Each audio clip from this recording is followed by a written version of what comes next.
Praise the lord. దేవుని నామనికి స్తోత్రములు కలుగునుగాక. దేని బిడ్డలా సబ్స్క్రైబ్ చేయనటువంటి వారు సబ్స్క్రైబ్ చేయండి. అనేకులకు యొక్క వాక్యాలను ఫార్వర్డ్ చేయండి. వాక్యం విన్న వెంటనే లైక్ కొట్టండి. వాక్యం చదువుకుందాం. కీర్తనలు 145 అధ్యాయము 14 వచనం. కీర్తనలు 145:14. యెహోవా కృంగిపోయిన వారినందరినీ లేవనెత్తువాడు. యెహోవా దేవుడు ఏం చేస్తాడంటమ్మా? కృంగిపోయిన వారందరినీ లేవనెత్తే దేవుడు. ఏ విషయంలో నువ్వు కృంగిపోయినావమ్మా? మరి ఉద్యోగం రానందుక, మరి పోగొట్టుకున్నటువంటి ఆస్తిలో నీకు జయము కలగనందుక, కోర్టు కేసులో నీకు జయం రాలేదని కృంగిపోతున్నావా? శరీరం బలహీనమైపోతుందనేసి కృంగిపోతున్నావా? నీకు రావాల్సిన ఆశీర్వాదాలన్నీ రాకుండా ఆగిపోతున్నాయని, బెనిఫిట్స్ అన్నీ ఆగిపోతున్నాయని నువ్వు కృంగిపోతున్నావా? పిల్లల భవిష్యత్తు మరి ఇంకా సెటిల్ కాలేదని నువ్వు కృంగిపోతున్నావా? దేవుని బిడ్డ, ఏ విషయంలో కూడా నువ్వు కృంగిపోయే అవసరము లేదు. దేవుడు కృంగిపోయిన వారిని అందరినీ ఆయన లేవనెత్తే దేవుడమ్మా. నువ్వు ధైర్యం కలిగి ఉండు.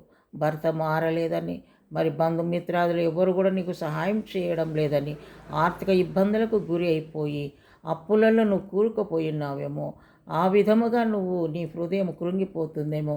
దేవుని బిడ్డ, ఈ దినం ప్రభు నీతో మాట్లాడుతున్నాడు. కృంగిపోయిన బిడ్డలను ఆయన లేవనెత్తే దేవుడు. నువ్వు ఏ విషయంలో నువ్వు కృంగిపోయినావో, ఉద్యోగం రాలేదని, ట్రాన్స్ఫర్ కావడం లేదని, ప్రమోషన్ రాలేదని నువ్వు కృంగిపోతున్నావో, దేవుని బిడ్డ, దేవుడు నిన్ను లేవనెత్తబోతున్నాడు. నువ్వు ఏ యొక్క ఆశ కలిగి నువ్వు జీవిస్తున్నావో, ఆశగల ప్రాణాన్ని ఆయన తృప్తిపరచబోతున్నాడు. దేవునికి స్తోత్రం. హల్లెలూయా. కృంగిపోవద్దు, ధైర్యంగా ఉండు. దేవునిలో నువ్వు బలంగా నిలబడు. ఆయన నిన్ను లేవనెత్తబోతున్నాడు. ఆయన లేవనెత్తి నిన్ను నిలవబెట్టబోతున్నాడు. దేవునికి స్తోత్రం. హల్లెలూయా. హల్లెలూయా. రషబల రందరబ జీసస్. హల్లెలూయా. కార్యం చేయవాడు ఆయనే. ఆయన నీ మధ్య ఉన్నాడు, నీతో ఉన్న దేవుడు ఆయన. తప్పకుండా నీ కార్యము నెరవేరుస్తాడు. నువ్వు కృంగిపోవద్దు, ధైర్యం కలిగి ఉండు. దేవానికి స్తోత్రం. నీ బిడ్డలు ఎంతమంది అయితే ప్రభా ఏ విషయంలో కృంగిపోయి నలిగిపోతున్నారో యేసయ్య, ఆ బిడ్డలందరినీ నీ పాదసన్నిధికి తీసుకొస్తున్నారు. కృంగిన వారిని లేవనెత్తే దేవుడు. దుఃఖంలో ఉన్న బిడ్డలు ఓదార్చే తండ్రివి నాయన. బలహీనులను బలపరిచే దేవుడు నాయన. నీకు స్తోత్రం.